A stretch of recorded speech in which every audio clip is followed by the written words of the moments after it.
کیا آپ جانتے ہیں، ڈو یو نو، خداوند ہر بلا سے تجھے محفوظ رکھے گا، وہ تیری جان کو محفوظ رکھے گا۔ خداوند تیری آمد و رفت میں اب سے ہمیشہ تک تیری حفاظت کرے گا۔ زبور 121 اس کی 7ویں 8ویں آیات۔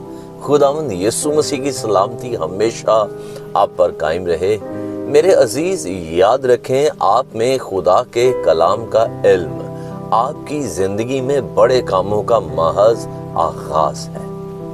کتاب مقدس میں وہ سب کچھ ہے جو آپ کی زندگی کو بہت بامعنی بنانے کے لیے درکار ہے۔ مقدس صحائف کو دیکھے بغیر ایک دن بھی مت گزارے، کیونکہ خدا کا کلام آپ کی زندگی کا ذریعہ ہے۔ جب بھی آپ مطالعہ کرنے یا پڑھنے کے لیے کلام مقدس کو دیکھتے ہیں تو دراصل آپ خدا کے چہرے اور دماغ کو دیکھ رہے ہوتے ہیں۔ دوسرا کرنتھیوں کا خط اس کا 3 باب 18ویں آیت میں یوں آیا ہے، مگر جب ہم سب کے بے نقاب چہروں سے خداوند کا جلال اس طرح منعکس ہوتا ہے جس طرح آئینہ میں، تو اس خداوند کے وسیلہ سے جو روح ہے ہم اسی جلالی صورت میں درجہ بدرجہ بدلتے جاتے ہیں۔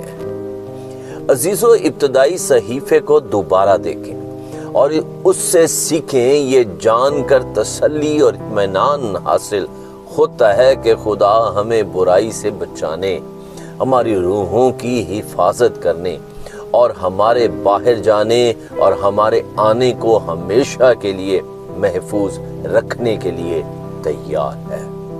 عزیز، خدا کے کلام پر بھروسہ کریں اور اس کا کام جو اس نے آپ کے سپرد کیا ہے اسے پورا کریں۔ زبور نویس کے ساتھ مل کر کہیں، زبور 31 اس کی پہلی آیت، اے خداوند میرا توکل تجھ پر ہے، مجھے کبھی شرمندہ نہ ہونے دے، اپنی صداقت کی خاطر مجھے رہائی دے۔ ہاللیلویا، وعدوں کے سائے میں ہمیشہ رہے۔ عزیزو، آپ اس برکت میں ہمارے حصے دار بنیں اور اس ویڈیو کو میکسیمم لوگوں کے ساتھ شیئر کریں۔